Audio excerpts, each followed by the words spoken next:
Hello नमस्कार दोस्तों, मैं Nitin Walia. C TET junior SST की आज हमारी पहली क्लास है और ये 60 क्वेश्चन की पूरी क्लास होने वाली है। अगर आप इस क्लास को, इस वीडियो को देख रहे हो तो प्लीज़ एक्टिव होकर इस वीडियो को देखें, क्योंकि इसके अंदर सारे क्वेश्चन बहुत ही ज़्यादा इंपॉर्टेंट है आगामी सी टेट एग्ज़ाम के लिए भी। और जितने क्वेश्चन हम लोग डिस्कस करेंगे इस वीडियो के अंदर, आप भी अपनी तरफ से उसका आंसर तय करिएगा, क्या उसका आंसर सही जाएगा क्या नहीं जाएगा, क्योंकि ये आपके लिए एक टेस्ट की तरह है हमारी ये क्लास जो चल रही है। तो सबसे पहले हम लोग क्वेश्चन देखेंगे जरा कि सामाजिक विज्ञान पढ़ाते समय एक शिक्षक का प्रयास होना चाहिए।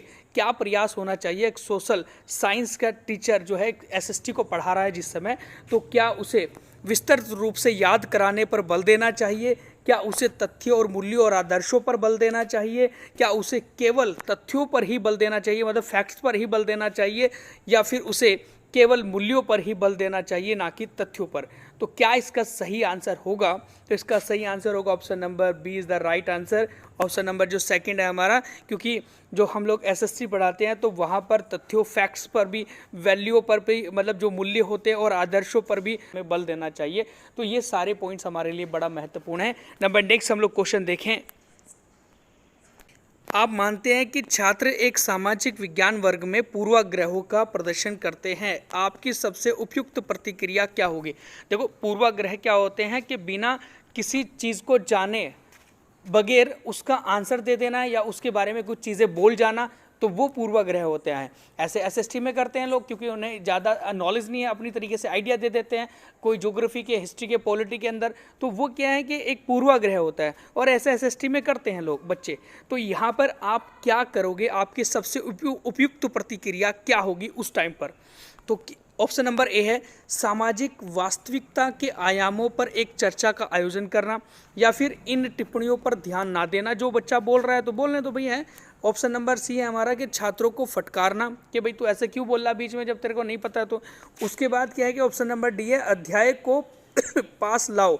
अध्याय जो है हमारा कि जो उनको चीज़ें पढ़ा रहे हैं उससे उसको चीज़ों को पहले पास ले आओ, तब जाकर उनसे डिस्कस करो आगे।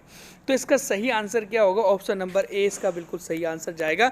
सामाजिक वास्तविकता, जो रियलिटी है, उसके आयामों पर एक चर्चा का आयोजन करना, तब जाकर बच्चा क्या हो जाएगा? स्पष्ट ज्ञान ग्रहण कर लेगा अपना। ठीक है, तो इसका सही आंसर हो जाएगा ऑप्शन नंबर ए। नेक्स्ट क्वेश्चन है, सामाजिक विज्ञान में नियमित शिक्षण के लिए चिंतनशील शिक्षण को प्राथमिकता दी जाती है, क्यों? क्यों ऐसा किया जाता है कि चिंतनशील शिक्षण को प्राथमिकता दी जाती है? तो ऑप्शन नंबर ए है हमारा कि बदलती परिस्थितियों के लिए एक अनुत्तरदायी है ये।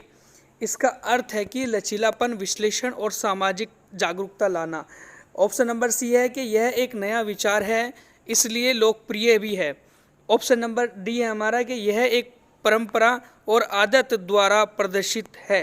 तो इसका सही आंसर क्या होगा भाई? इसका सही आंसर जाएगा हमारा option number B is the right answer, क्योंकि सामाजिक विज्ञान में नियमित शिक्षण, एक रेगुलर शिक्षण, एक टीचिंग के लिए चिंतनशील जो है शिक्षण को प्राथमिकता दी जाती है। इसका अर्थ इसलिए क्योंकि लचीलापन लाया जा सके अपने शिक्षण में, इसके अलावा विश्लेषण किया जा सके, एनालिसिस किया जा सके, फिर सामाजिक जागरूकता उगाई जा सके बच्चों के अंदर। तो ये सारी चीज़ें इसका अर्थ निकल कर आती हैं। नंबर नेक्स्ट क्वेश्चन है हमारा,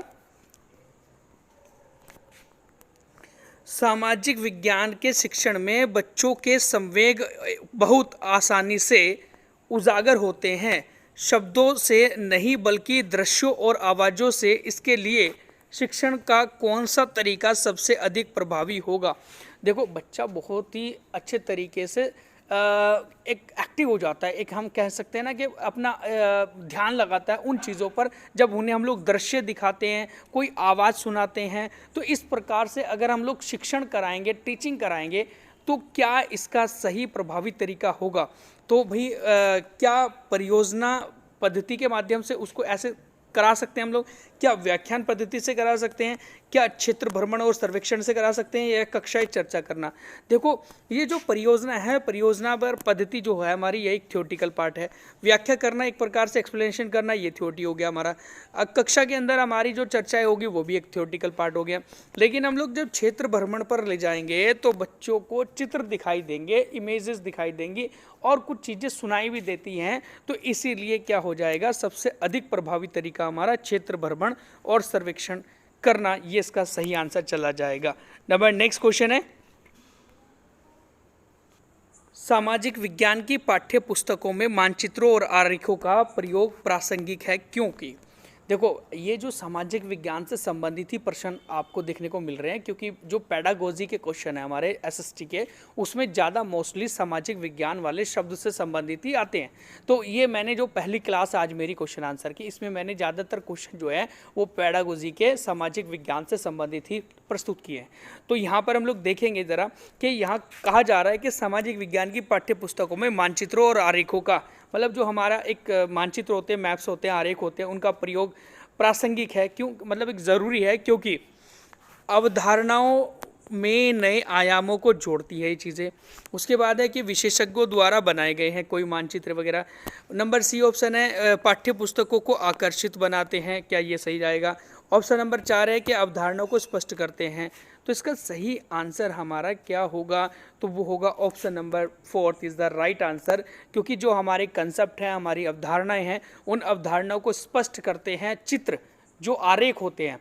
ठीक है, जैसे मैं कोई चीज़ आपको पढ़ा रहा हूँ कि भाई भारत की सबसे ऊंची चोटी कौन सी है, ये थ्योरी होगी हमारी। फिर उसके बाद मैंने मैप में आपको दिखाया कि भाई ये वाली यहाँ पर जो है हमारा सिक्किम के अंदर कंचनजंगा है, जो भारत के जो मूल क्षेत्र में सबसे ऊंची चोटी है हमारी भारत की। तो ये करके जब चित्र आपको दिखाए जाते हैं तो एक बिल्कुल स्पष्ट हो जाता है आपके दिमाग में चीज़ें, है ना। नंबर नेक्स्ट क्वेश्चन है हमारा, सामाजिक विज्ञान शिक्षण का आधार पत्र किस पर बल देता है। जो हमारा सामाजिक विज्ञान एक सोशल साइंस हमारा होता है, तो शिक्षण का आधार पत्र जो है वो किस पर बल देता है। ऑप्शन नंबर फर्स्ट है कि विभिन्न मतों का सम्मान करना तथा विचारों और अभ्यासों का परीक्षण करना। ऑप्शन नंबर सेकंड है हमारा कि सामाजिक अनुक्रमों का स्वीकार करना। ऑप्शन नंबर सी है हमारा कि पाठ्य पुस्तकों का प्रयोग अधिक करना। ऑप्शन नंबर डी है याद करने को प्रोत्साहित करना। तो इसका सही आंसर क्या होगा कि जब हम लोग एसएसटी पढ़ाते हैं तो आधार पत्र किस पर बल देता है हमारा, तो मेन जो पत्र हमारा बल देता है ऑप्शन नंबर फर्स्ट इसका सही आंसर जाएगा। विभिन्न मतों का सम्मान करना, है ना, और उसके बाद विचारों को और अभ्यासों का परीक्षण करना, उसको टेस्ट करना, ये हमारा बिल्कुल सही आंसर जाएगा। नंबर नेक्स्ट क्वेश्चन है, उच्च प्राथमिक स्तर पर सामाजिक विज्ञान में शामिल है। मतलब जो हम लोग कहते हैं कि उच्च प्राथमिक स्तर मतलब 6ठी से लेकर 8वीं तक की कक्षा के लिए जो हमारा एसएसटी है उसमें क्या क्या चीज़ें शामिल है। तो एसएसटी के अंदर हमारा भूगोल भी आता है, इतिहास भी आता है, राजनीति विज्ञान भी आता है और अर्थशास्त्र भी आता है। ये 4 विषय आते हैं हमारे एसएसटी के अंदर। तो ये हमें ध्यान रखना है, आगे को हम लोग पढ़ने की जरूरत नहीं है क्योंकि 4 विषय हमारे एसएसटी के अंदर आते हैं। नंबर नेक्स्ट क्वेश्चन है, सामाजिक विज्ञान की पाठ्य पुस्तकों के प्रति एक दृष्टिकोण होना चाहिए। मतलब जो एसएसटी की पाठ्य पुस्तक है हमारा सिलेबस है उसके प्रति एक दृष्टिकोण होना चाहिए। कैसा, याद करने योग्य एक अभिलेख के रूप में, आगामी पूछताछ के अवसर के रूप में, या ज्ञान भंडार के रूप में, या अंतिम व्यक्तित्व के रूप में। तो इसका सही आंसर चला जाएगा हमारा आगामी पूछताछ के अवसर के रूप में इसका प्रयोग किया जाता है। नंबर नेक्स्ट पॉइंट है हमारा,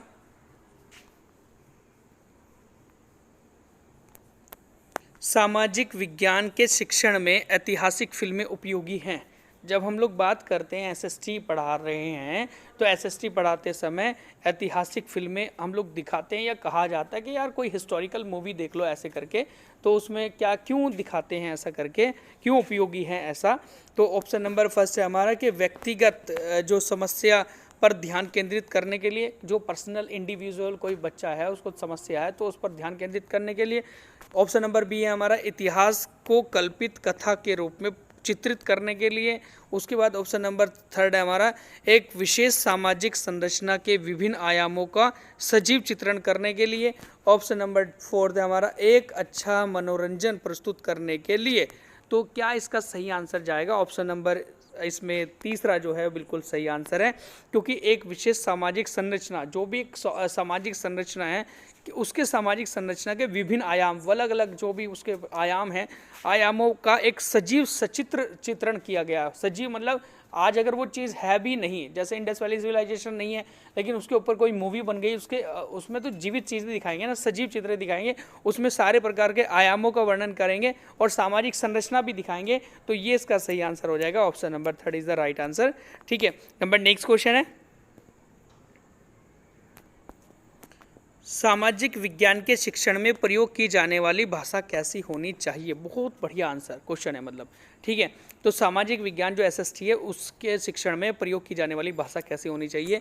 प्रमुख समूहों का प्रतिनिधि करती हो जो, या पक्षपात करने वाली होनी चाहिए, या पक्षपातपूर्ण मतलब, या फिर तटस्थ या संवेदनशील होनी चाहिए, या मुश्किल होनी चाहिए। तो इसका सही आंसर क्या चला जाएगा, एक तो नेचुरल होनी चाहिए मतलब तटस्थ होनी चाहिए, मतलब न्यूट्रल, तटस्थ जिसे कहते हैं।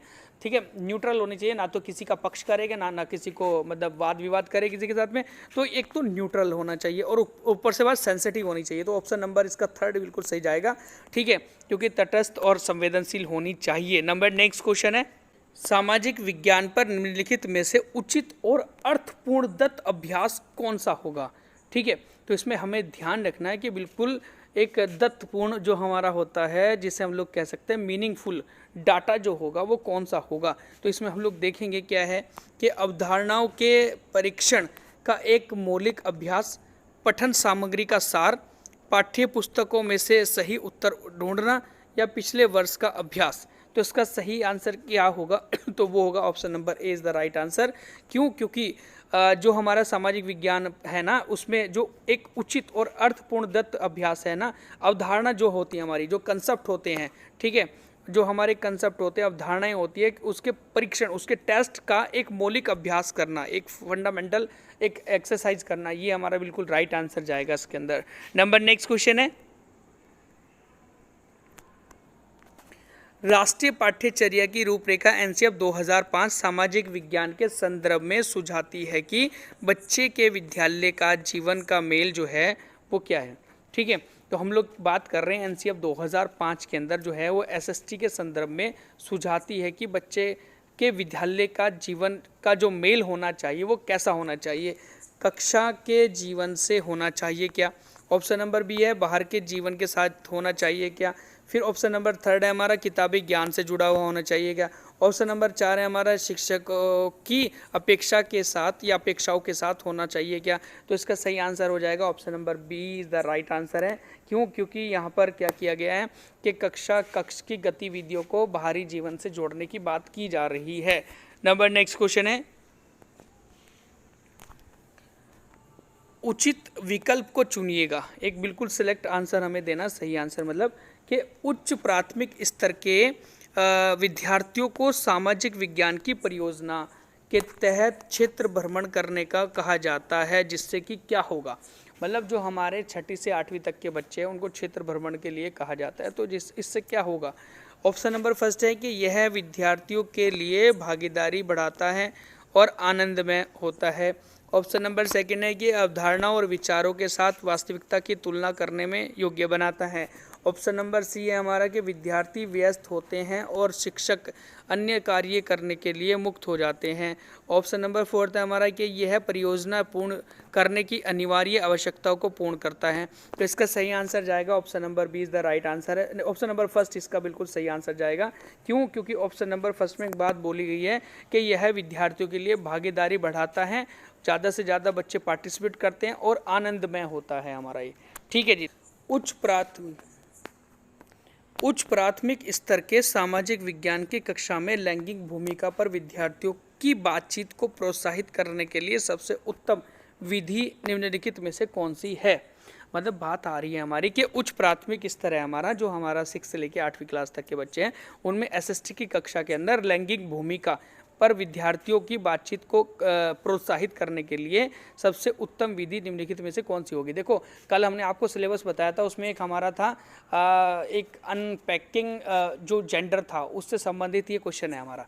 ठीक है, क्योंकि मैंने आपको बता दिया कि सारे क्वेश्चन हमारे सिलेबस से ही निकलेंगे, चाहे कुछ भी हो जाए, है ना। अगर हमने सिलेबस अच्छे से पढ़ लिया, सिलेबस के आधार पर हम लोग सारी चीज़ें पढ़ रहे हैं, एनसीईआरटी को पढ़ रहे हैं, तो हम लोग बहुत ही अच्छा स्कोर कर पाएंगे अपना पेपर के अंदर, ठीक है। तो हम लोग बात करें इसके एग्जाम मतलब इसके सही आंसर की कौन सा होगा, तो अनुभव पर निर्देशित चर्चा करना, विशेषज्ञों द्वारा व्याख्यान करना, प्रदर्शनी में जाना, या फिर विद्यार्थियों के द्वारा इंटरनेट से ढूंढना। देखो यहाँ पर ऑप्शन नंबर इसका फर्स्ट बिल्कुल सही आंसर जाएगा, क्योंकि इसमें एक्सपीरियंस की बात की गई है। क्योंकि नंबर नेक्स्ट क्वेश्चन है,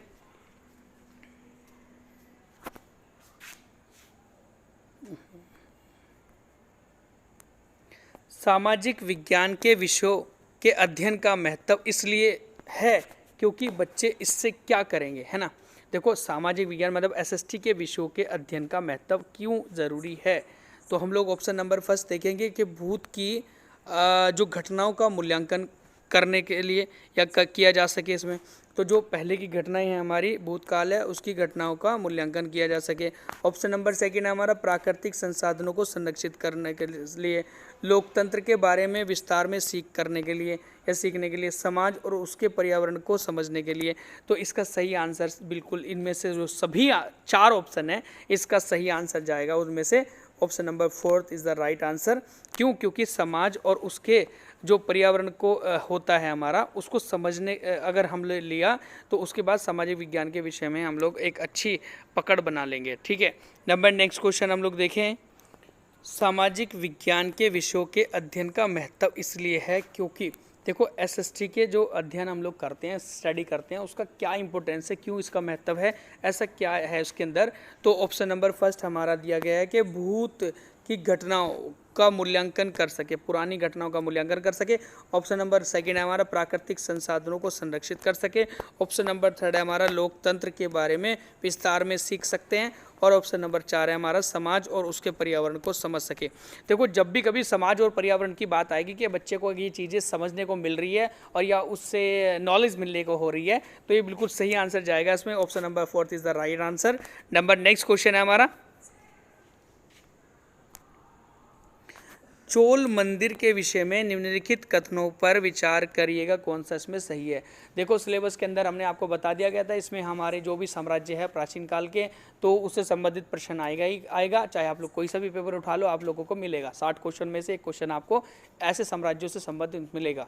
तो हम लोग बात करें आपसे कि चोल मंदिर के विषय में निम्नलिखित कथनों में से कौन सा सही है, ये बात बोली गई है, तो कौन सा सही होगा हम लोग देखेंगे। ऑप्शन नंबर फर्स्ट है हमारा कि चोल मंदिर प्राय अपने आसपास विकसित होने वाले केवल ग्रामीण बस्तियों के केंद्र बन गए थे।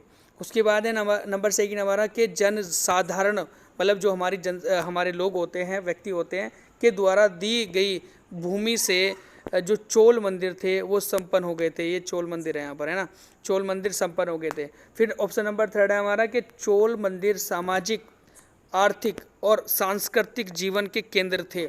ऑप्शन नंबर फोर्थ है हमारा कि लौह प्रतिमाओं का निर्माण चोल मंदिर की मुख्य विशेषता थी।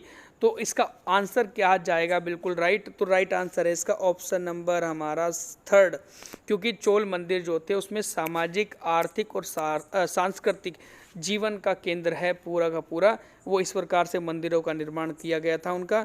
तो ये ऑप्शन नंबर इसका बिल्कुल थर्ड जाएगा, बिल्कुल सही आंसर, ठीक है। तो नेक्स्ट क्वेश्चन है हमारा, 19वीं सदी में निम्नलिखित में से किसने कुरान शरीफ की आयतों का हवाला देकर महिलाओं की शिक्षा के लिए एक तर्क दिया था। तो वहाँ पर क्या था कि इस्लामिक प्रक्रिया से हटके कि महिलाओं को ज़्यादा से ज़्यादा पढ़ाया जाए और ज़्यादा से ज़्यादा उनको शिक्षित किया जाए, तो ये काम किसने किया था। तो इसका सही आंसर क्या जाएगा। ऑप्शन नंबर फर्स्ट है इसमें सैयद अहमद खां के द्वारा, रुकैया सखावत हुसैन के द्वारा, या फिर हमारा क्या है कि जियाउद्दीन बरानी के द्वारा, या फिर हमारा ऑप्शन नंबर फोर्थ है मुमताज़ अली के द्वारा। तो इसका सही आंसर हो जाएगा option number fourth is the right answer. Mumtaz Ali एक ऐसे व्यक्ति थे जिन्होंने एक कुरान की आयतों को हवाला देकर क्या किया गया था, महिलाओं की शिक्षा के लिए बहुत ज़्यादा तर्क दिया था या फिर उनको बढ़ावा दिया था। नंबर नेक्स्ट क्वेश्चन है, दिल्ली सल्तनत के सुल्तानों के लिए लिखी गई तवारीख के विषय में निम्नलिखित कथनों पर कौन सा सही है हमारा। तो हम लोग बात करें कि जो एक वहाँ के सुल्तान हुआ करते थे दिल्ली सल्तनत के, उनके लिए एक त्वारीख लिखी जाती थी, एक प्रकार से कुछ कानून विधि तरीके का हुआ करता था। तो इसे क्यों लिखा गया था, इसका सही आंसर क्या है, मतलब है ना। तो ये दिल्ली सल्तनत की प्रशासनिक भाषा उर्दू में लिखी गई थी। क्या ये सही आंसर है किसका? ऑप्शन नंबर सेकंड है हमारा कि त्वारीख उन लोगों के द्वारा लिखी गई जो शायद ही नगरों में रहे होंगे, है ना। ऑप्शन नंबर थर्ड है हमारा कि त्वारीख के लेखक शासकों को अच्छे शासन की आवश्यकता और न्याय संगत शासन पर बल देते थे। ऑप्शन नंबर फोर्थ है हमारा कि लेखकों के द्वारा त्वारीख सुल्तानों से ढेर सारे इनाम पाने के लिए नहीं लिखी जाती थी।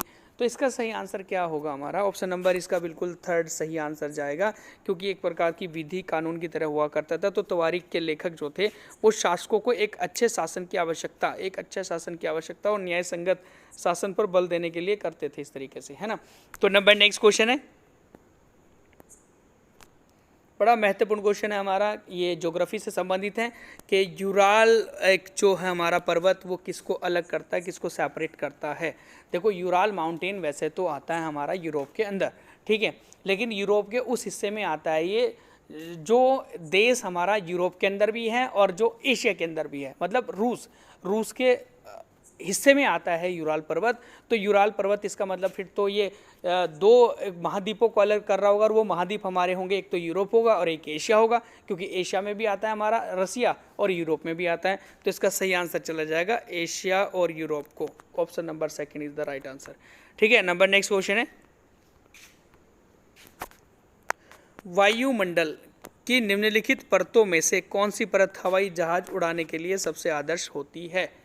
तो ये कौन सी हमारी लेयर होती है जहाँ पर हवाई जहाज एरोप्लेन को उड़ाया जाता है? तो ऑप्शन नंबर फर्स्ट है हमारा सौरमंडल ट्रोपोस्फेयर, मध्य मंडल मेसोस्फेयर, समताप मंडल स्ट्रेटोस्फेयर, या फिर ताप मंडल थर्मोस्फेयर। तो इसका सही आंसर क्या जाएगा? Option number third is the right answer. जो हमारा समताप मंडल होता है, स्ट्रेटोस्फेयर होता है, उसमें हवाई जहाज एरोप्लेन को उड़ाया जाता है, क्योंकि पहले नंबर पे सौरमंडल आता है ट्रोपोस्फेयर, सेकंड नंबर पे समताप मंडल आता है स्ट्रेटोस्फेयर, थर्ड नंबर पे मध्य मंडल आता है मेसोस्फेयर, फोर्थ नंबर पे आयनोस्फेयर आता है आयनमंडल, और नंबर 5 पर आता है हमारा बह्यमंडल, बहिर्मंडल जिसे कहते हैं, या फिर एक्सोस्फेयर कहते हैं। नंबर नेक्स्ट क्वेश्चन हम लोग देखेंगे, उच्च प्राथमिक स्तर पर भूगोल के शिक्षण के लिए, मतलब टीचिंग के लिए निम्नलिखित में से कौन सी विधि सबसे अधिक उपयोगी है? देखो उच्च प्राथमिक मतलब वही 6 से 8 क्लास की मैं बात कर रहा हूँ। तो सबसे उत्तम विधि कौन सी है भूगोल पढ़ाने के लिए? क्या परिचर्चा डिस्कशन करना, क्या कहानी सुनाना स्टोरी टेलिंग, या फिर क्षेत्र भ्रमण पर फील्ड ट्रिप पर ले जाना, या फिर वाद विवाद डिबेट कराना? तो इसका सही आंसर क्या होगा? ऑप्शन नंबर हमारा third is the right answer. क्यों? क्योंकि क्षेत्र भ्रमण पर ले जाना, फील्ड ट्रिप पर ले जाना, भूगोल को अच्छी तरीके से जांचने का सबसे आसान तरीका यही है। नंबर नेक्स्ट क्या है? ओके, विनय पिटक ग्रंथ निम्नलिखित में से किससे संबंधित है? तो जो विनय पिटक ग्रंथ है हमारा वो किससे संबंधित है ये करके क्वेश्चन पूछा गया है। तो क्या वो संस्कृत व्याकरण है, क्या वो जरतुस्त्र के विचार हैं, जरदुस्त जिसे कहते थे, महावीर के उपदेश हैं, या फिर क्या वो बौद्ध के नियम हैं, या रूल ऑफ द बुद्धिस्ट संघ के हैं? तो इसका सही आंसर क्या होगा? ऑप्शन नंबर इसका फोर्थ बिल्कुल सही आंसर जाएगा। क्यों? क्योंकि बौद्ध जो इस संघ के नियम हैं हमारे, वो 3 नियम हैं। एक तो बुद्ध मतलब विनय पिटक, सुत्त पिटक और अभिधम पिटक। तो यहाँ पर विनय पिटक उसी में से एक है, ठीक है, जो बौद्ध संघ के नियम है। नंबर नेक्स्ट क्वेश्चन हम लोग देखें, राजा हर्षवर्धन के दरबारी कवि बाणभट्ट थे, उनकी जीवनी हर्षचरित निम्नलिखित भाषाओं में से किसमें लिखी गई है? तो बाणभट्ट के द्वारा जो हर्षचरित लिखी गई थी हर्षवर्धन के लिए या उसकी जीवनी के रूप में, तो वो किस भाषा में लिखी गई थी? क्या वो उर्दू में लिखी गई थी, क्या संस्कृत में लिखी गई थी, प्राकृत में लिखी गई थी, हिंदी में लिखी गई थी? तो इसका सही आंसर जाएगा option number second is the right answer, Sanskrit भाषा में लिखी गई थी। नंबर नेक्स्ट क्वेश्चन है,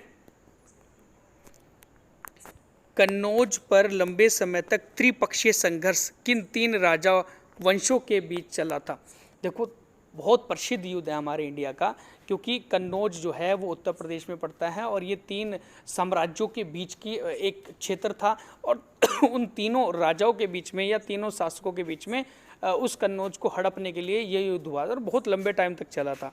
तो ये किन किन के बीच में हुआ था? देखो, जो पूर्व की साइड में राजा हुआ करते थे वो तो पाल थे, ठीक है। नीचे दक्षिण में दक्कन में हुआ करते थे राष्ट्रकूट थे, और उसके अलावा जो हमारे पश्चिम की तरफ थे वो थे गुज्जर प्रतिहार। तो गुज्जर प्रतिहार और पाल और चोल मतलब राष्ट्रकूट, इनके बीच में ये युद्ध हुआ था। तो ऑप्शन नंबर इसमें 4 सही जाएगा। हमारा जो पाल है, पाल, राष्ट्रकूट और गुज्जर प्रतिहार, इनके बीच में ये युद्ध हुआ था, त्रिपक्षीय युद्ध भारत में। नंबर नेक्स्ट क्वेश्चन है, उच्च प्राथमिक स्तर के सामाजिक विज्ञान की कक्षा में लैंगिक भूमिका पर विद्यार्थियों की बातचीत को प्रोत्साहित करने के लिए सबसे उत्तम विधि निम्नलिखित में से कौन सी है? तो ऑप्शन नंबर फर्स्ट है हमारा अनुभव पर निर्देशित चर्चा करना, विशेषज्ञों के द्वारा व्याख्यान करना। उसके बाद हमारा क्या आता है कि इसमें प्रदर्शनी जो हमारी होती है, प्रदर्शनी में जाना, विद्यार्थियों के द्वारा इंटरनेट से में ढूंढना। तो इसका सही आंसर क्या होगा? लैंगिक भूमिका पर जब हम लोग विचार करते हैं तो यहाँ पर अनुभव पर निर्देशित चर्चा करना, जो हमारे एक्सपीरियंस है, एक्सपीरियंस से हम लोग सीखेंगे, है ना। लैंगिक जो हमारी एक भूमिका है या फिर जो भी भेदभाव हैं, पक्षपात होता है, वो नहीं होना चाहिए। वो सारी चीज़ें क्या होती है? अनुभव पर निर्देशित चर्चा करके होती है। नंबर नेक्स्ट क्वेश्चन, पोर्टफोलियो सतत एवं व्यापक मूल्यांकन का एक महत्वपूर्ण माध्यम है क्योंकि यह, देखो पोर्टफोलियो में एक प्रकार का रिकॉर्ड होता है, ये आपको पता ही है। तो यहाँ पर है कि पोर्टफोलियो सतत और व्यापक मूल्यांकन का एक महत्वपूर्ण माध्यम है क्योंकि यह क्या है? क्रियान्वित करना सरल हो जाता है इसके द्वारा, या फिर न्यूनतम सूचना प्रदान करता है। ये विद्यार्थियों में कौशलों के विकास को इंगित करता है, या फिर ये अनिवार्य है पोर्टफोलियो। तो इसका सही आंसर जाएगा option number first is the right answer.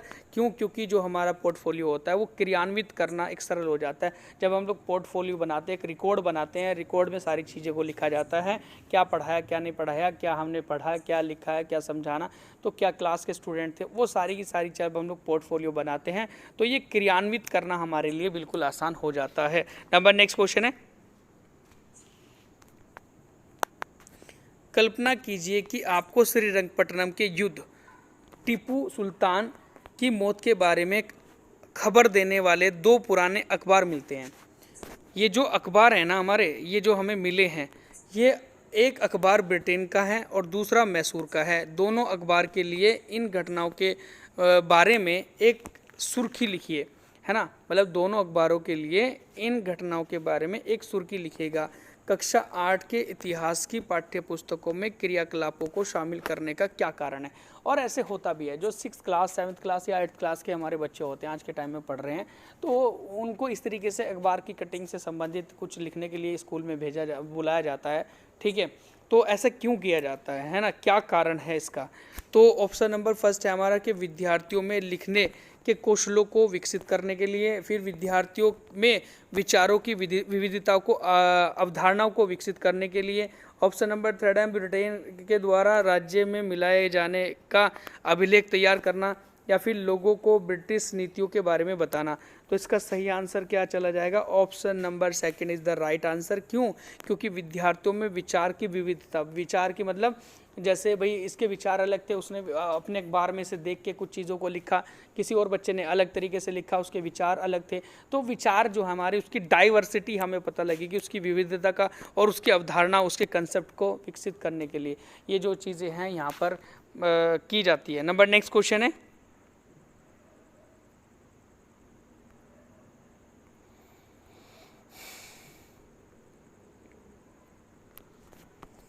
राष्ट्रीय पाठ्यचर्या की रूपरेखा एनसीएफ 2005 में सामाजिक विज्ञान के संदर्भ में सुझाती है कि बच्चे के विद्यालय का जीवन का मेल जो होना चाहिए वो क्या होना चाहिए? कक्षा के जीवन से होना चाहिए, बाहर के जीवन के साथ होना चाहिए, किताबी ज्ञान से जो होना चाहिए, या शिक्षकों की अपेक्षाओं के साथ होना चाहिए। तो इसका सही आंसर है option number second is the right answer, बाहर के जीवन के साथ होना चाहिए। नंबर नेक्स्ट क्वेश्चन है, सबसे उचित विकल्प को चुनिएगा। उच्च प्राथमिक स्तर के विद्यार्थियों को सामाजिक विज्ञान की परियोजना के तहत क्षेत्र भ्रमण करने के लिए कहा जाता है। जिससे क्या होगा, यह विद्यार्थियों के लिए भागीदारी बढ़ाता है और आनंदमय होता है। यह अवधारणा और विचारों के साथ वास्तविकताओं की तुलना करने में योग्य बनाता है। विद्यार्थी व्यस्त होते हैं, इसलिए शिक्षक अन्य कार्यों के लिए भी मुक्त हो जाते हैं।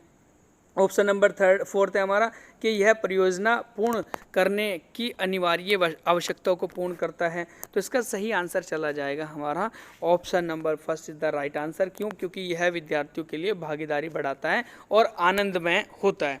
नंबर नेक्स्ट क्वेश्चन है, क्रियाकलाप आधारित प्रश्न सामाजिक विज्ञान के पाठ को क्या करेंगे। मतलब जो एक्टिविटी बेस्ड हमारे क्वेश्चंस होते हैं वो एसएसटी के लिए क्यों ज़रूरी है।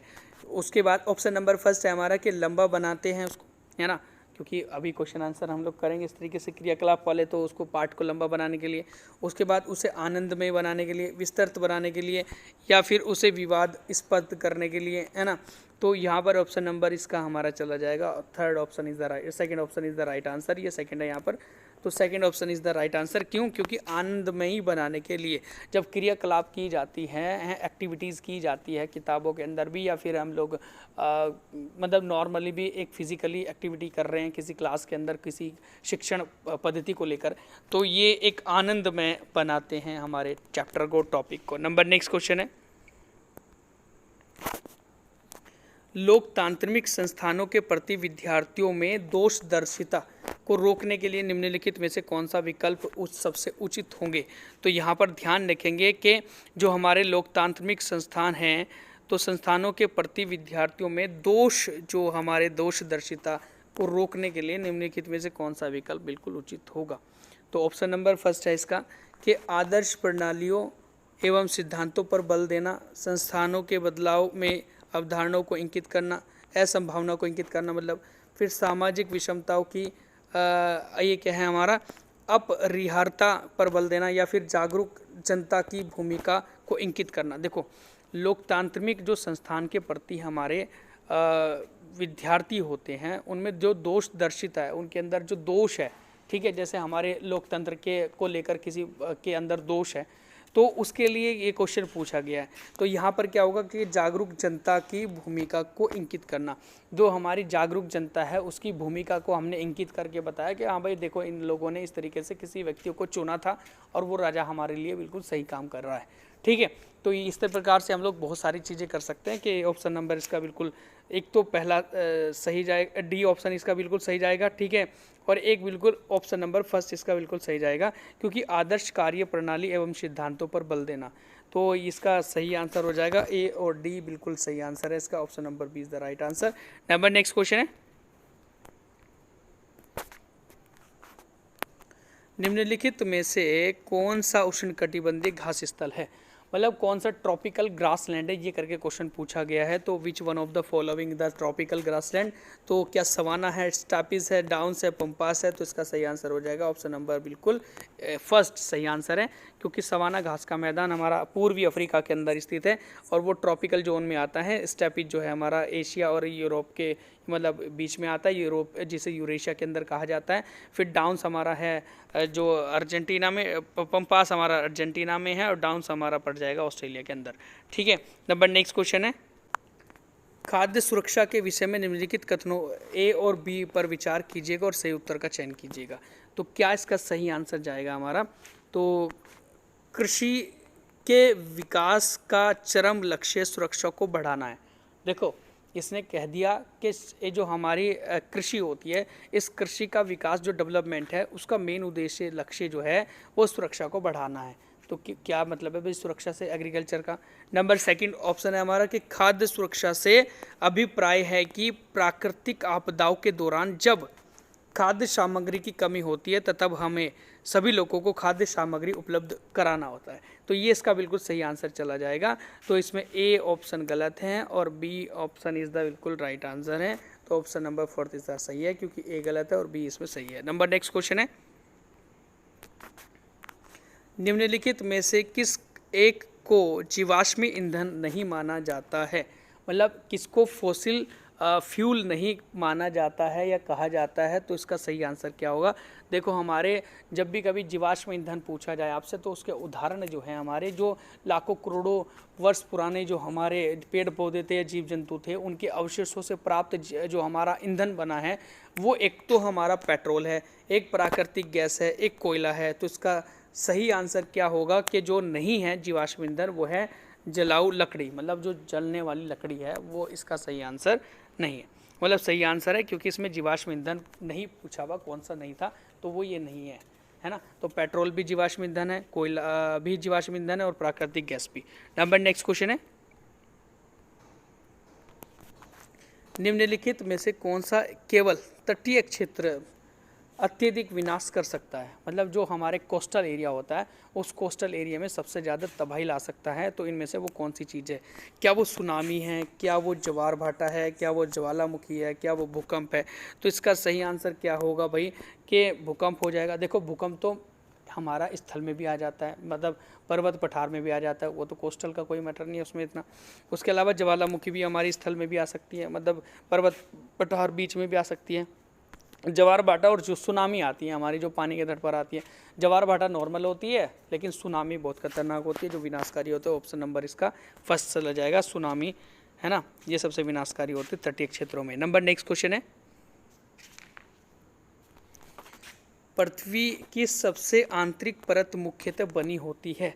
देखो, पृथ्वी जो होती है हमारी, जो गोलाकार हमारी जो पृथ्वी है, इसके अंदर सबसे कोर पार्ट होता है ये वाला। आंतरिक परत जो बनी होती है वो किसकी बनी होती है? मतलब हमारे जो कोर होता है ना, इनर कोर, उस इनर कोर के अंदर कौन कौन से एलिमेंट या कौन कौन से तत्व पाए जाते हैं? तो कौन से हैं भाई? क्या वो सिलिका या लोहा होता है, क्या वो निकिल एल्यूमिना होता है, या फिर सिलिका एल्यूमिनियम होता है, या फिर निकिल लोहा होता है? तो ये निफे होता है, निफे मतलब निकिल और प्लस फेरस। तो निकिल और फेरस कौन सा है इसमें ऑप्शन? तो निकिल और प्लस लोहा जो है, उसी को हम लोग फेरस कहते हैं ना। तो निकिल और लोहा जो है, इसका सही आंसर चला जाएगा हमारा। तो fourth option is the right answer. Number next question हम लोग देखें, जनपद पंचायत के अंतर्गत आते हैं, क्या क्या चीज़ें जनपद पंचायत के अंदर आती है? तो क्या जिला परिषद होती हैं इसके अंदर, क्या कई नगर पालिकाएं वार्ड होते हैं, या कई ग्राम सभाएं होती हैं, या कई ग्राम पंचायतें होती हैं? तो इसका सही आंसर क्या चला जाएगा भाई? जनपद जो पंचायत होता है, इसके अंदर कई सारी जो हमारी ग्राम पंचायतें होती हैं, ये इसका बिल्कुल सही आंसर चला जाएगा। ठीक है, नंबर नेक्स्ट क्वेश्चन है,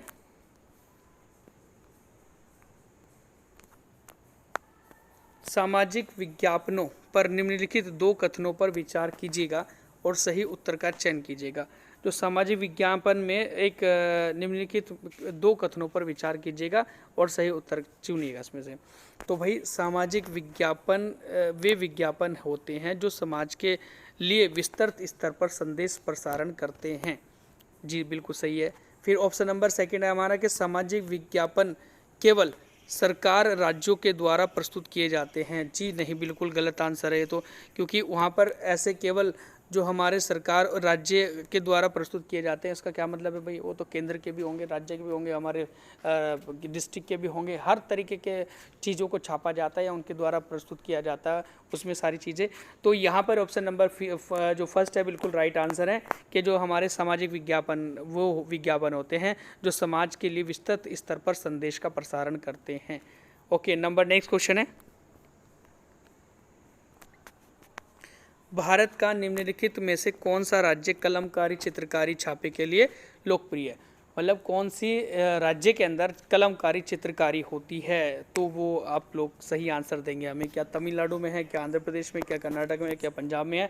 तो इसका सही आंसर हो जाएगा option number A, option number B is the right answer. Andhra Pradesh में कलमकारी जो है चित्रकारी प्रस्तुत है ना। कपड़ों पर एक विशेष प्रकार की चित्रकारी की जाती है, कलमकारी चित्रकारी कही जाती है। नंबर नेक्स्ट क्वेश्चन है, लगभग 2000 वर्ष पूर्व निम्नलिखित में से कौन से शासक रेशम मार्ग पर नियंत्रण रखने के लिए सर्वाधिक प्रसिद्ध थे?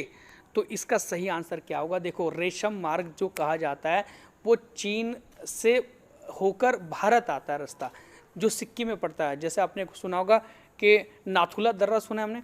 नाथुला दर्रा सिक्किम के अंदर है। तो जो पहले कभी रेशम मार्ग के लिए प्रसिद्ध था 2000 वर्ष पहले, तो और उत्तर भारत में शासन हुआ करता था कुषाणों का, ठीक है। तो कुषाणों का इसके ऊपर राज हुआ करता था, या पूरा का पूरा जो कंट्रोल हुआ करता था वो कुषाण वंश का हुआ करता था। तो कुषाण इसका सही आंसर चला जाएगा, ऑप्शन नंबर हमारा फर्स्ट। नंबर नेक्स्ट है, सहायक संधि के संदर्भ में ईस्ट इंडिया कंपनी ने राज्यों मतलब हमारे स्टेट्स के भारतीय शासकों को बाध्य कर दिया गया था। तो बाध्य कर दिया गया था, ठीक है। तो इसमें सही आंसर क्या होगा, क्या सटीक आंसर है, क्या उसके अंदर स्टेटमेंट दी गई है जो एक हमारी सहायक संधि से रिलेटेड है। देखो, सहायक संधि का मतलब होता है एक हमारे जो सब्सिडरी अलाइंस हुआ करती थी एक प्रकार से, जो लॉर्ड वेलेस अली के द्वारा चलाई गई थी, और ये उस समय बंगाल के गवर्नर जनरल थे इस प्रकार से। तो इन्होंने क्या करा था कि भारतीय राज्यों को अपने साम्राज्य में विलय करने के लिए एक सहायक संधि की शुरुआत करी थी। तो इसमें क्वेश्चन पूछा गया कि क्या सहायक संधि से संबंधित चीज़ें हैं। तो देखो भाई, मैं बिल्कुल सटीक आंसर इसका बता दूं आपको, क्योंकि यहाँ पर जो है बहुत ज़्यादा चीज़ें दी गई है, आप लोग पढ़ भी सकते हो, लेकिन मैं बताऊं इसको कि इसके आधार पर भारतीय राज्यों ने अंग्रेजों के हाथों अपनी संप्रभुता खो दी थी। जी बिल्कुल सही है, जो अपनी संप्रभुता थी, अपनी आज़ादी थी, अपनी खुद का एक अस्तित्व था, वो खो दिया गया था भारतीय राज्यों ने अंग्रेजों के हाथों में जब अपना साम्राज्य सौंप दिया था। नंबर नेक्स्ट है हमारा ऑप्शन नंबर फोर्थ। इसमें इसे 1798 से 1805 तक भारत के गवर्नर जनरल है ना लॉर्ड वेलेस अली के द्वारा बनाया गया था, ठीक है। ये भी बिल्कुल सही आंसर चला जाएगा। तो ऑप्शन नंबर इसमें हमें छांटने थे, और उसके बाद हमें first second third fourth fifth ऐसे करके ऑप्शन के सही सटीक आंसर देने थे। तो मैंने आपको बता दिया है यहाँ पर ये दोनों के दोनों आंसर इसके बिल्कुल राइट है। नंबर नेक्स्ट क्वेश्चन हम लोग देखें, बौद्ध ग्रंथ में बोधिसत्व का क्या अर्थ है, ठीक है। तो क्या वे लोग जिन्होंने निर्वाण या प्रबोध प्राप्त कर लिया गया है, क्या चीनी बौद्ध तीर्थकारियों को, ऐसे तीर्थ यात्रियों को ऐसा बोला जाता है, या क्या फिर बौद्ध विद्वानों को बोला जाता है, या बौद्ध की प्रतिमाओं को ऐसा कहा जाता है। तो इसका सही आंसर क्या जाएगा भाई, वे लोग, ऑप्शन नंबर फर्स्ट इसका सही जाएगा कि वे लोग जिन्होंने निर्वाण या प्रभुत्व प्राप्त कर लिया हो वो बोधिसत्व कहलाते हैं। नंबर नेक्स्ट क्वेश्चन है, पांडुलिपि और अभिलेखों पर निम्नलिखित दो कथन ए और बी पर विचार कीजिएगा और सही उत्तर का चयन कीजिएगा। बड़ा ही महत्वपूर्ण क्वेश्चन है। पांडुलिपि लिखी जाती थी जिसके अवशेष हमें नेपाल और बंगाल से प्राप्त हुए हैं, और अभिलेख आप सभी जानते हैं क्या होते हैं। तो इसमें दो ऑप्शन दिए गए हैं, दोनों ऑप्शन को हमने छांट रहे हैं कि क्या इसके सही आंसर होंगे, ठीक है भाई। तो यहाँ ऑप्शन नंबर फर्स्ट है कि पांडुलिपि प्राय ताड़पत्रों अथवा या ब्रुज, जो ब्रुज नामक वृक्ष की छाल होती थी से विशेष तरीके से तैयार भोजपत्र जो थे उन पर लिखी जाती थी, ठीक है। तो जो हमारे कह सकते हैं कि सीधा या तो भोजपत्र हुआ करते थे, या फिर हम लोग कह सकते हैं ताड़ के पत्ते हुआ करते थे, उन पर लिखी जाती थी, तो उसे पांडुलिपि कहते हैं। जो पत्तों पर इत्यादि या फिर किन्हीं कह सकते हैं कि पत्थर के पत्र हुआ करते थे, लोहे के पत्र हुआ करते थे, छोटे बारीक है इस तरीके से, उन पर लिखी जाती थी। उसके बाद क्या है कि अभिलेख जो है वो पत्थर जैसी अपेक्षाकृत कठोर सतहों पर लिखे जाते थे। जैसे इंस्क्रिप्शन हमें मिले हैं कहीं पर पत्थरों के, अशोका के अभिलेख मिले हैं, तो वो पत्थरों पर लिखे गए थे। तो ये दोनों के दोनों इसका सही आंसर जाएंगे, ए और बी दोनों सही हैं। तो first option is the right answer. Number next question है, चोल साम्राज्य में सभा का सदस्य बनने के लिए निम्नलिखित में से कौन सी शर्त नहीं होती। तो ऑप्शन नंबर फर्स्ट है हमारा कि उनकी आयु या उम्र 25 से 70 वर्ष के बीच होनी चाहिए थी। क्या ऐसा सही था? ऑप्शन नंबर हमारा सेकंड है कि उनके पास अपना घर होना चाहिए था, उन्हें वेदों का ज्ञान होना चाहिए था, उन्हें भूमि का स्वामी होना चाहिए था जहां भूमि को वसूल सके या उसके भू राजस्व को वसूल सके। तो इसका सही आंसर हो जाएगा ऑप्शन नंबर हमारा फर्स्ट। क्यों? क्योंकि उसमें कोई उम्र की वैधता नहीं थी सदस्य बनने के लिए। कोई 15 साल का व्यक्ति था, बच्चा था, तो वो भी बनेगा। कोई 80 वर्ष का व्यक्ति था, बूढ़ा बुजुर्ग व्यक्ति था, वो भी क्या बनेगा, वो भी अध्यक्ष या सदस्य बन सकता था। तो इसमें क्या है कि सदस्य बनने के लिए ज़रूरी था उनके पास अपना घर भी होना चाहिए था, वेदों का ज्ञान भी होना चाहिए था, या कोई उनके पास भूमि भी होनी चाहिए थी, ठीक है। तो ये नंबर नेक्स्ट क्वेश्चन हम लोग देखें, दिल्ली के सुल्तानों के शासनकाल में निम्नलिखित में से कौन सी एक प्रशासनिक भाषा थी? जो दिल्ली सल्तनत चला करता था उसमें एक एडमिनिस्ट्रेटिव जो लैंग्वेज हुआ करती थी, उनकी भाषा थी, वो कौन सी थी? फारसी थी, अरबी थी, हिंदी थी, उर्दू थी। तो ये इसे पर्शियन भी कहते हैं फारसी को, तो फारसी भाषा इसका सही आंसर चला जाएगा। जो दिल्ली सल्तनत के जो शासक थे उनकी अपनी राज्य की भाषा जो थी वो फारसी थी। नंबर नेक्स्ट क्वेश्चन है, बैरिंग जल डमरू मध्य, देखो जिसे स्ट्रेट भी कहा जाता है, जब दो पानी आपस में मिलते हैं, दो जल राशि आपस में मिलती है और किन्हीं दो स्थल भागों को या मिट्टी वाले भागों को अलग करती है, उसे हम लोग जल संधि कहते हैं। तो जब दो जल आपस में मिल रहे हैं तो वो जल संधि कहला रही है। तो यहाँ पर पूछा गया कि बैरिंग जल संधि या बैरिंग जल डमरू मध्य किन को जोड़ता है? तो क्या वो प्रशांत महासागर अटलांटिक को जोड़ता है, क्या वो आर्कटिक या प्रशांत महासागर को जोड़ता है, क्या वो हिंद महासागर या प्रशांत महासागर को जोड़ता है, क्या वो अटलांटिक महासागर या हिंद महासागर को जोड़ता है? तो इसका सही आंसर चला जाएगा। देखो पहले तो मैं आपको बता दूं कि ये जो आर्कटिक महासागर है ना, ऊपर की ओर नॉर्थ जो पोल पर पड़ता है, और नीचे प्रशांत महासागर है ना, तो ये आपस में कनेक्ट हो जाते हैं और यहाँ पर दो स्थल भाग अलग हो जाते हैं कि एक तो रसिया जो है हमारा, इस साइड में रसिया जो है वो अलग हो जाता है, किससे? अलास्का से। ठीक है, अलास्का से अलग हो जाता है रसिया, तो यहाँ पर ये बैरिंग स्ट्रेट बन गया यहाँ। ठीक है, तो आर्कटिक महासागर और प्रशांत महासागर आपस में कनेक्ट हो रहे हैं। नंबर नेक्स्ट क्वेश्चन देखें, निम्नलिखित घास भूमियों में से कौन सी अमेरिकी के मूल निवासी रहते हैं? मतलब कौन सी घास की भूमि, कौन सी ग्रास लैंड के अंदर अमेरिका के जो मूल निवासी हैं, जिसे रेड इंडियन भी कहा जाता है, वो रहते हैं? तो क्या वो इस स्टैपी, ये स्टैपी हमारा ग्रास लैंड है यहाँ पर, है ना, तो क्या वो स्टैपी ग्रास लैंड में रहते हैं, क्या वो पंपास में रहते हैं, क्या वो वेल्ड्स में रहते हैं, क्या वो प्रेरी में रहते हैं? तो इसका सही आंसर हमारा क्या जाएगा? तो जो प्रेरी ग्रास लैंड है हमारा, तो प्रेरी ग्रास लैंड अमेरिका के अंदर पाया जाता है, एक प्रकार का विशेष घास का मैदान है, और ये जो अमेरिका में पाए जाने वाले प्रेरी घास के मैदान के अंदर ही अमेरिका के मूल निवासी रहते हैं। नंबर नेक्स्ट है, रचनात्मक मूल्यांकन कब किया जाता है? रचनात्मक मूल्यांकन क्या होता है भाई?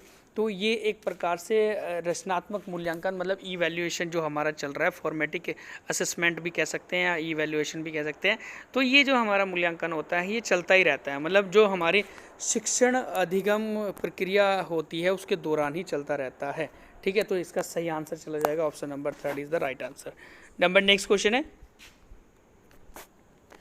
कक्ष में पक्षपात, भेदभाव और पूर्वाग्रह, जो चीज़ें पता भी नहीं उसका ही आंसर देना शुरू कर दिया है ना, पूर्वाग्रह से कहते हैं। पूर्वाग्रह को उसके द्वारा दूर किया जा सकता है, किसके द्वारा दूर किया जा सकता है भला भाई? तो यहाँ पर सही आंसर क्या होगा कि मानवता पर एक व्याख्यान का आयोजन करके किया जा सकता है, उनकी बातों पर ध्यान न देकर, क्योंकि बच्चे एक न एक दिन जो है अपने आप उन्हें छोड़ देंगे। उसके बाद ऑप्शन नंबर 3 है कि सामाजिक वास्तविकताओं के विभिन्न आयामों के बारे में परिचर्चा करके या फिर संविधान के आमुखों को प्रदान करके। तो देखो संविधान के अंदर तो आर्टिकल्स लिखे हुए हैं, लेकिन वो चीज़ें हमें रियल लाइफ से नहीं जोड़ेगी ना, तो हम लोग क्या कर रहे हैं कि सामाजिक वास्तविकता जो है ना, ऑप्शन नंबर 3 इसका सही आंसर जाएगा कि जो सामाजिक वास्तविकता के विभिन्न आयाम होते हैं उनके ऊपर हम लोग परिचर्चा कर सकते हैं, चर्चा कर सकते हैं। इस द राइट आंसर हो जाएगा हमारा ये। नंबर नेक्स्ट क्वेश्चन हम लोग देखें, तो बहुत ही महत्वपूर्ण क्वेश्चन है जो एसएसटी के एग्ज़ाम में कई बार ऐसे पूछा गया है, प्रैक्टिस सेट में भी आपको मिल जाएगा। तो ये क्वेश्चन है हमारा कि जो एक तवा मत्स्य संघ है, जो मछुआरों की सहकारी समितियों का एक संघ है, जो जंगलों से विस्थापित निवासियों, जो जंगलों से हटाए गए निवासी हैं, उनके अधिकारों के लिए लड़ता है या उनके अधिकारों को दिलाने की कोशिश करता है ना। तो ये जो संघ है वो कौन से राज्य में पाया जाता है? तो वो उत्तराखंड में है क्या, ये झारखंड में है क्या, क्या छत्तीसगढ़ में है क्या, मध्य प्रदेश में? तो इसका सही आंसर हो जाएगा ऑप्शन नंबर हमारा 4 is the right answer. Madhya Pradesh के अंदर तवा मत्स्य संघ है, जो मछुआरों की सहायक एक सहकारी समिति का एक संघ है। ठीक है, और इसमें क्या है, ये जो हमारे सतपुड़ा के जो पर्वत हैं या फिर जहाँ पर ये जंगल थे, उन जंगलों के अंदर जो रहने वाले लोग थे, है ना, जंगली लोग थे, तो उनको वहाँ से हटा दिया गया था, उन्हें वहाँ से विस्थापित कर दिया गया था, तो उनके अधिकारों के लिए लड़ाई लड़ता है। नंबर नेक्स्ट क्वेश्चन है, संविधान के अनुच्छेद 22 में उल्लेखित फौजदारी दंड कानून के अंतर्गत प्रत्येक गिरफ्तार व्यक्ति को निम्नलिखित में से कौन सा मौलिक अधिकार नहीं है? तो देखो कई सारे मौलिक अधिकार हमें हैं प्राप्त, जो आर्टिकल नंबर हमारा 22 है, लेकिन इनमें से कौन सा एक ऐसा है जो नहीं है ना। तो ऑप्शन नंबर फर्स्ट है हमारा कि पुलिस हिरासत में दिए गए इकबालिया बयान को आरोपी के खिलाफ सबूत के तौर पर इस्तेमाल किया जा सकता है। जो पुलिस हिरासत में दिए गए कोई बयान था, इस तरीके से कुछ भी था बयान, तो उसे आरोपी के खिलाफ जो है वो सबूत के तौर पर प्रस्तुत किया जा सकता है। देखो ऐसा नहीं है, क्योंकि वहाँ पर एविडेंस बिल्कुल रियल एविडेंस चाहिए होते हैं, तो वो होने चाहिए। तो ये तो भाई बिल्कुल इसमें है नहीं, ठीक है, ये तो है नहीं।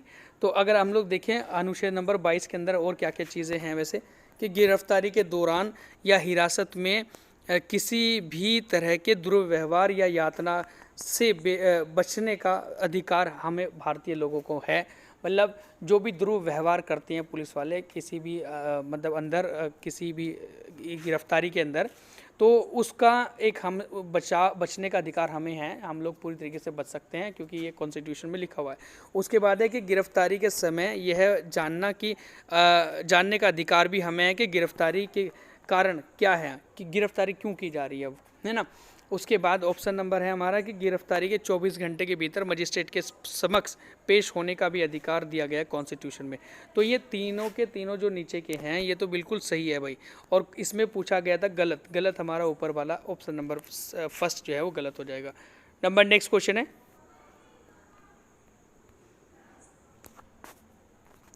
संविधान सभा के सदस्य कौन होते हैं? क्या वो लोगों के द्वारा चुने जाते हैं, क्या वो राज्यपाल द्वारा नियुक्त किए जाते हैं, क्या वो प्रधानमंत्री के द्वारा नियुक्त किए जाते हैं, क्या वो मुख्यमंत्री के द्वारा नियुक्त किए जाते हैं?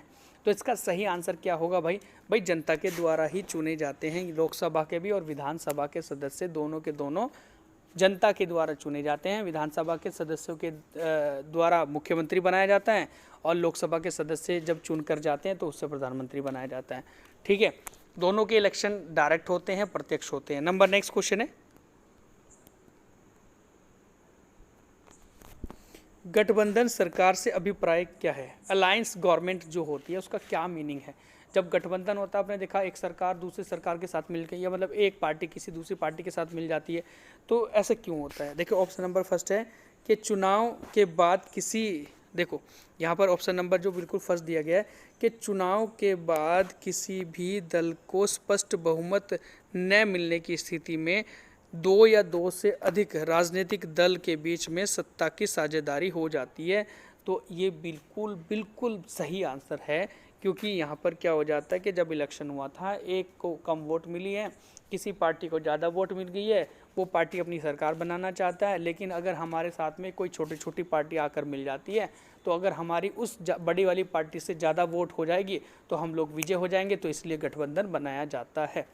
नंबर नेक्स्ट क्वेश्चन है, कक्षा जो हमारा 8th है, मतलब 8वीं क्लास के विद्यार्थी को मानव संसाधन मतलब जो ह्यूमन रिसोर्सेज हैं के अध्यापन के समय आप विद्यार्थियों में से किस मुख्य संदेश को विकसित करना चाहेंगे? तो ऑप्शन नंबर फर्स्ट है संसाधन के रूप में लोगों का महत्व क्या है, फिर ऑप्शन नंबर सेकंड है हमारा कि मानव द्वारा संसाधनों का उपयोग, फिर ऑप्शन नंबर थर्ड है जनसंख्या का वितरण, ऑप्शन नंबर 4 है भौतिक संसाधनों का महत्व।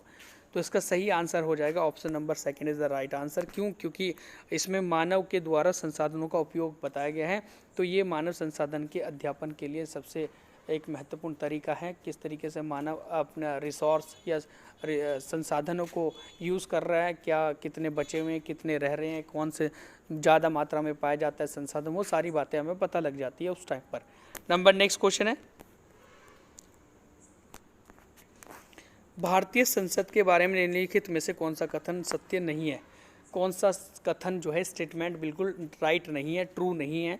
तो हम लोग देखें ऑप्शन नंबर फर्स्ट है कि वित्त से संबंधित मामलों में संसद की मंजूरी सरकार के लिए महत्वपूर्ण नहीं है। देखो ऐसा नहीं है, ठीक है भाई। अगर वित्त कार्य चल रहे हैं भारत के अंदर, फाइनेंस से रिलेटेड कोई वर्क चल रहे हैं, कोई पैसा लगाया जा रहा है, कोई कहीं से हम लोग लोन ले रहे हैं, तो इत्यादि जो है हम संसद के बीच में संपर्क करेंगे या फिर उससे सहमति जताएंगे, है ना, उसके ऊपर चर्चा होगी संसद में। तो ऐसा नहीं है कि उस पर चर्चा नहीं होगी, तो ये बिल्कुल गलत हो जाएगा भाई। देखो यहाँ पर है ना, पहला ये बिल्कुल। नहीं तो जब संसद जो होती है सत्र चल रहा होता है तो उसमें सबसे अधिक प्रश्नकाल, सबसे पहले प्रश्नकाल आता है। जी ये तो बिल्कुल सही आंसर है।